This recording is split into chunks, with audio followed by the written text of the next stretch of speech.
Bueno, habíamos quedado en esta síntesis que ofrece el libro de Adriana Puiggrós, que pasó con la educación argentina, y estábamos repasando algunos de los puntos claves de esa síntesis que ella realiza, enumerando las consecuencias o efectos de la Ley Federal de Educación. En el primer ítem, ya lo habíamos comentado, la desarticulación del sistema nacional, no hay correspondencia entre las provincias que tienen un séptimo, otras provincias que tienen hasta sexto, como el caso de la provincia de Buenos Aires, y el primer año trasladado a la educación secundaria. El cierre de escuelas secundarias por la primarización y por la oferta. Recuerden que en el momento de la Ley Federal de Educación se hablaba de orientaciones y entonces las escuelas que tenían tal orientación no eran coincidentes con otras que también podían llegar a tener la misma, ya que se venía del bachiller en general y del perito mercantil. Por lo tanto, se hizo una discreción respecto de estas orientaciones y había una sola que podía mantenerla. De esta manera, algunas escuelas solamente se transformaron en escuelas de GB y por lo tanto la secundaria polimodal pasó a desaparecer. La tercera consecuencia, el cierre de las escuelas técnicas. Recuerden que no va a haber educación técnica en función de los presupuestos que representa su funcionamiento. De todas las escuelas es la escuela con mayor carga horaria, doble escolaridad. Por lo tanto, van a tratar de ahorrar y la van a golpear seriamente a la escuela técnica. La eliminación de las clases de idioma, ya lo hemos comentado, desaparece el latín, que antes en la escuela, sobre todo el bachiller con orientación docente, era un idioma muy, pero extendido. Sobre todo, en particular hablo por las provincias del norte, que conozco esa educación por la mía también, muy de cerca. Entonces desaparece el latín, desaparece el francés y se queda solamente la lengua inglesa. La transferencia de profesores a trabajar por áreas sin capacitación, bueno, esto se dio sin consultarle al docente, ¿no? Un día llegaste a trabajar y te dijeron que tenías que dar filosofía o que siendo profesor de taller, como pasó en el caso puntual de una de las tantas escuelas que trabajaba, que el profesor de taller pasó a dictar formación ética y ciudadana. El deterioro de la educación de adultos, como regímenes especiales o como regímenes especiales, se quedaron englobados allí y por lo tanto no le dieron mayor importancia, o sea, solamente pasó a ser como un programa. Actualmente también lo es. En el caso de los planes fines, por ejemplo, son solamente programas, no son instituciones o escuelas. Insuficiencia del nivel inicial, de hecho no se presupuestó la creación de establecimientos que nazcan como escuelas de jardín de infantes o de nivel inicial, sobre todo en el norte donde no existe infraestructura para afrontar el tamaño gasto, ¿no? Entonces, solamente eran y son muy poquitas las escuelas que tienen jardín de infantes. Siempre funcionan en las provincias el nivel inicial asociado al nivel primario. No tienen edificios propios. Hacia 1989, 4 millones de mayores de 14 años eran analfabetos. Esto fruto del cierre de escuelas, de la proximidad de la escuela con las familias, que también agudizó el tema de los gastos que había que afrontar para poder completar la educación en la escuela que tuviera la orientación que el chico venía cursando.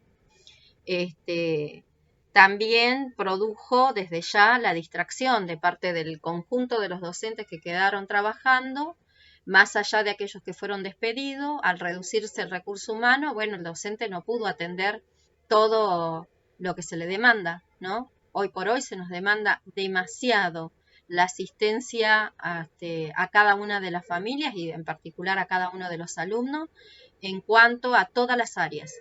O sea, la escuela es la que hace posible el proyecto de vida, la que enseña educación sexual, la que enseña el no consumo de drogas, la que enseña la formación integral, la que enseña los conocimientos, la que se tiene que ocupar de hacer las denuncias, de hacer el seguimiento de esas trayectorias, de buscar al alumno, de hablar, de entrevistarlo, de tratar de resolver la cita con el psicólogo, la cita con el médico, todo aquello que a ustedes se les ocurra pensar que hace una familia, bueno, lo hace la escuela también. Nada más que en un tamaño mucho más grande, porque estamos hablando de escuelas que tienen más de 400 alumnos o 400 hijos, ¿no? Entonces, de lunes a viernes, cuidar a 400 hijos es una sobredemanda muy, pero muy estresante. De hecho, también la escuela continúa después del 2001 y de todo este periodo de crisis económica siendo la que reemplaza también al Estado en cuanto a la asistencia alimentaria. Bueno, este número es un número importante, 4 millones de 14 años analfabetos.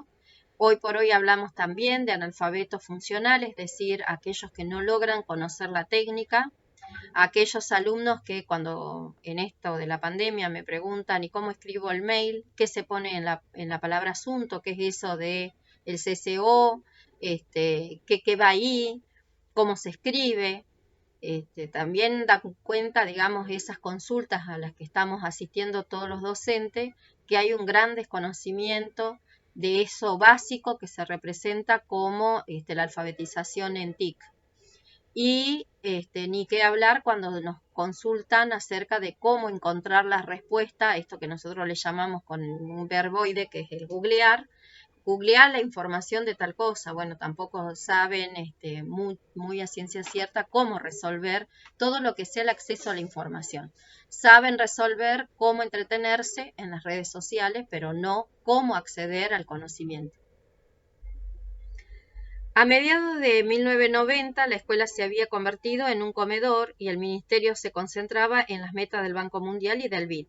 Eso resume muy bien, yo que me vivo olvidando los apellidos, perdón, Puigros, cómo se define la escuela de 1990.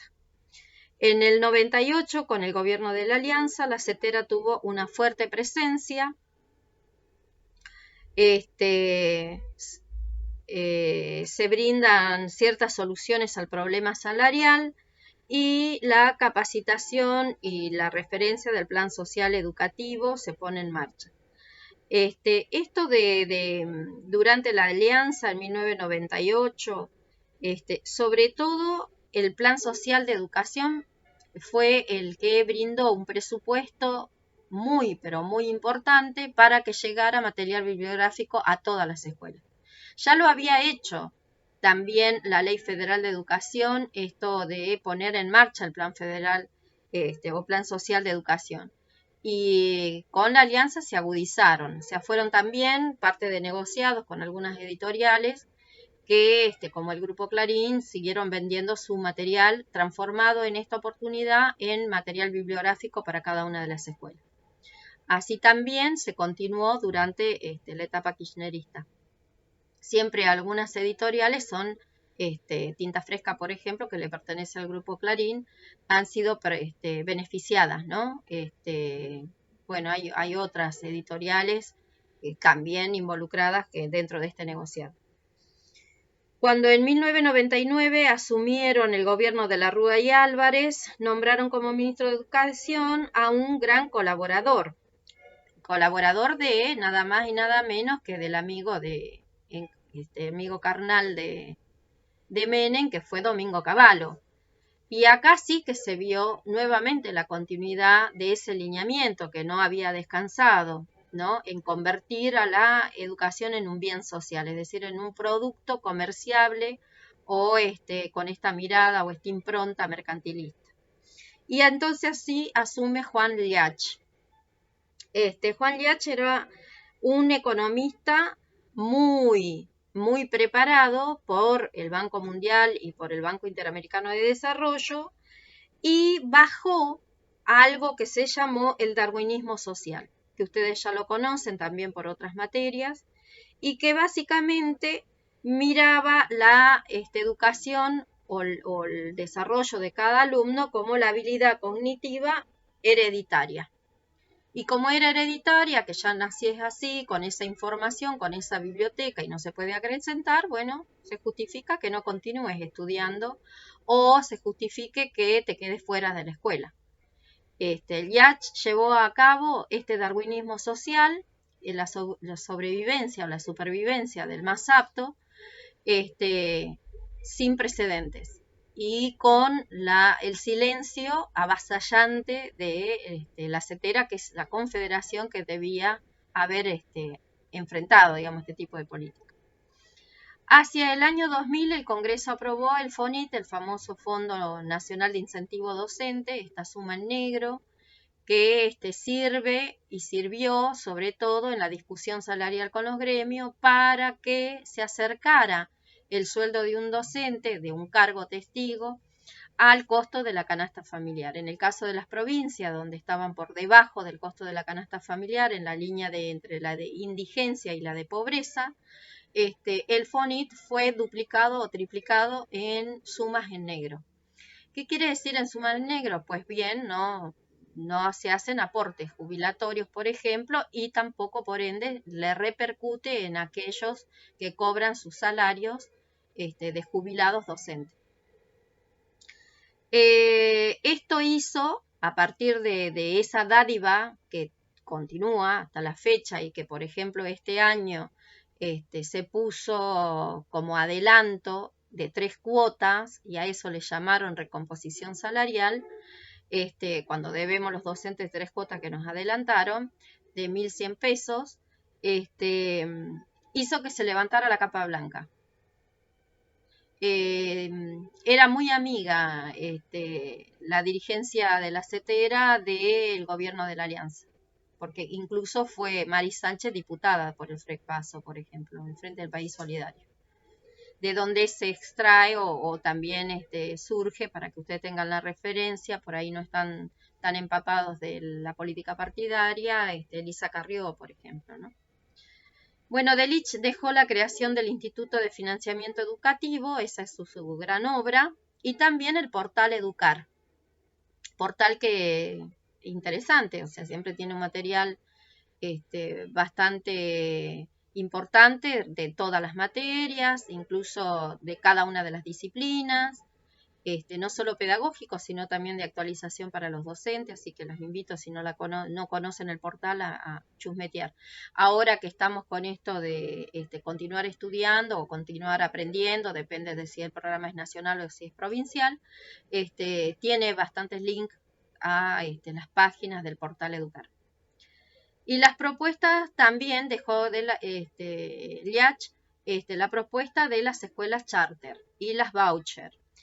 Estas, las charter y las voucher, se pusieron sobre todo en marcha en provincias como San Luis, es decir, escuelas totalmente que son públicas, pero que son privatizadas a modo de un nicho de mercado que tienen que sobrevivir, digamos, a una competencia del resto de la oferta educativa para poder conservar las puertas abiertas. Bueno, la verdad que típicamente dice la autora, de la educación regida por el mercado. Lo sucedió Yuri, otro ministro de Educación, y enseguida Delitzsch, quien introdujo el piso de los 180 días de clase. Gran muletilla, porque nada puede hacernos pensar que por tener 180 días ya se logre la calidad educativa o se logren los aprendizajes. A mí la verdad que lo de calidad educativa me hace acordar tanto a la ley federal. Entonces, mejor decir esto de hacer posible el aprendizaje de los alumnos. Los alumnos pueden aprender cuando están garantizadas todas sus otras dificultades. O sea, tener un hábitat, contar con una vivienda donde haya un espacio, donde el alumno pueda sentarse a hacer sus tareas, tener biblioteca, tener acceso cultural, ¿no? Ese acceso cultural que también se aprende si es que los padres están escolarizados o han avanzado en su escolarización. Entonces son alumnos mucho más inquietos. Un padre que está más alfabetizado, más educado, avanzado, digamos, en cuanto a su formación, podrá acompañar desde una mirada mucho más crítica y reflexiva la educación de sus hijos. Ahora, si eso no está dado, por más que lo sentemos 180 días continuos al alumno, seguramente los resultados, no digo que van a ser nulos, pero van a seguir siendo tan pobres como al principio.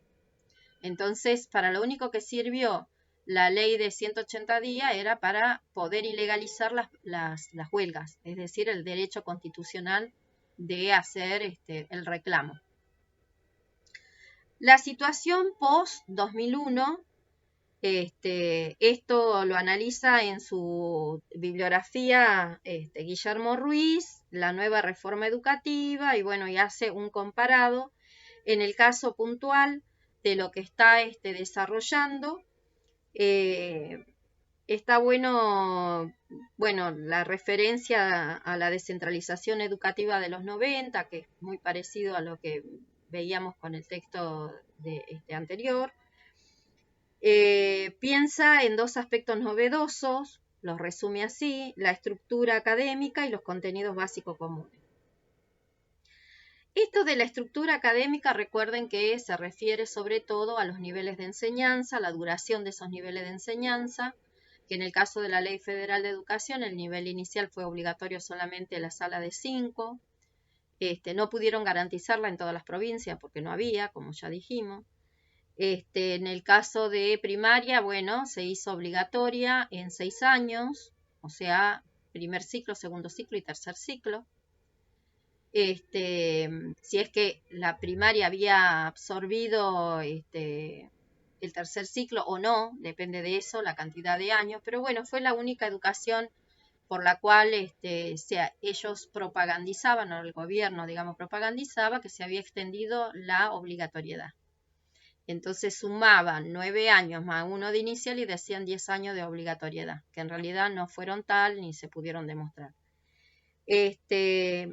La otra estructura fue el nivel secundario de 3 años del polimodal, el terciario universitario no obligatorio, el polimodal no obligatorio, y los contenidos básicos comunes. Bueno, estos contenidos básicos comunes, muy discutidos, muy mirados, analizados, bueno, qué sé yo, había todo el tiempo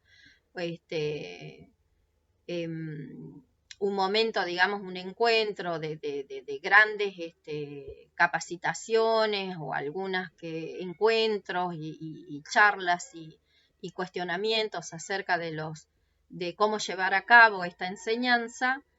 Y ahí es donde, digamos, se permitió de alguna manera que la ley pudiera sostenerse durante tanto tiempo, porque la cabeza de playa, digamos, era el discurso pedagógico, o era más bien la discusión pedagógica, pero detrás de la discusión pedagógica estaba planteada seriamente esta transformación no pedagógica, sino laboral, porque lo que introdujo finalmente la Ley Federal de Educación fueron las modificaciones de las relaciones de trabajo, el cierre de escuelas, la creciente privatización, esto de desmembrar el sistema nacional y por lo tanto también responsabilizar de lleno. Fue una campaña muy fuerte que vivimos el conjunto de los docentes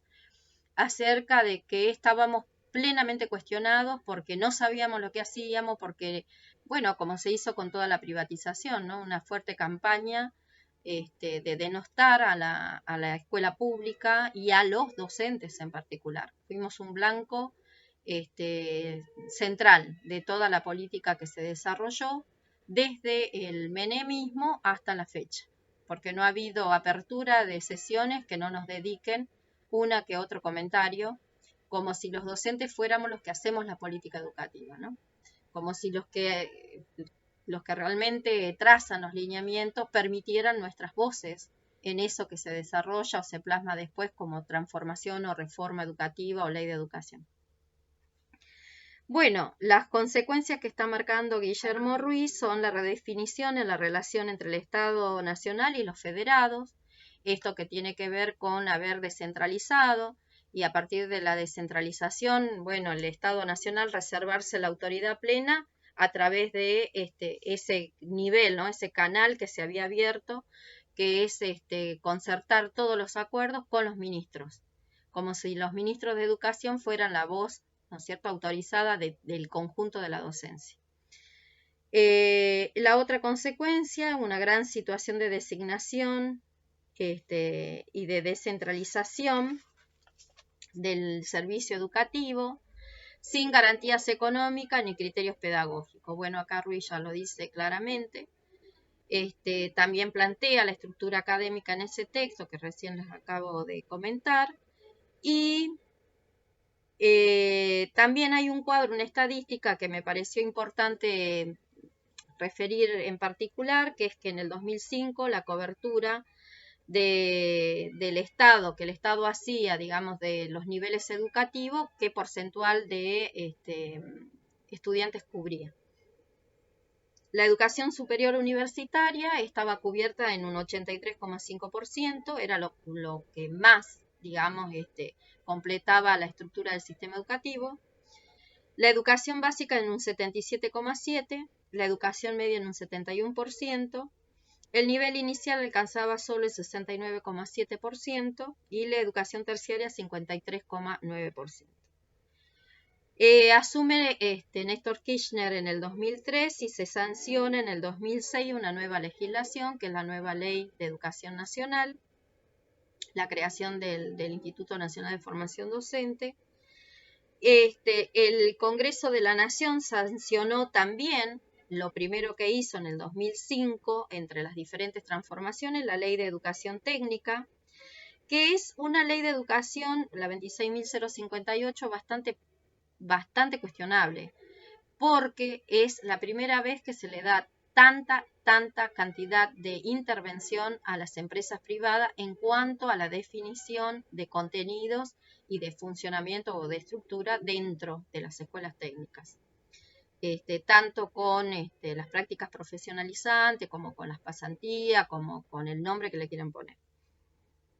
Y también se va a sancionar la ley 26.075, que es la ley de financiamiento educativo, el 21 de diciembre del 2005, con lo cual se preveía ya con la Ley Federal de Educación que se debía alcanzar el 6% del porcentual del Producto Bruto Interno. Bueno, esta ley reafirma ese presupuesto. La verdad que si los presupuestos van por detrás de las devaluaciones, no se alcanza el nivel que se requiere, y eso nos viene sucediendo todo el tiempo. En este momento, por ejemplo, el presupuesto sigue siendo el del año anterior, con lo cual ha habido una gran reducción presupuestaria, no solo por la no actualización de los salarios y del cierre de paritarias con los trabajadores docentes, sino también, por ejemplo, en cuanto a el ahorro que le ha significado el cierre de las escuelas por la pandemia al gobierno. En ese sentido, no se han cubierto, por ejemplo, las suplencias, se cubrieron muy tarde o se van cubriendo paulatinamente muy tarde las provisionalidades, los cargos siguen sin aparecer y todo el esfuerzo del recurso humano lo hacen incansablemente las trabajadoras y los trabajadores de la educación, desde sus casas, con sus propios pagos de luz, de contratación de internet y etcétera. Bueno, que está bueno también refrescarlo. Bueno, hasta acá, y esperemos que esto sirva como resumen del contexto en el que surgen las últimas reformas educativas, que es la unidad número 4.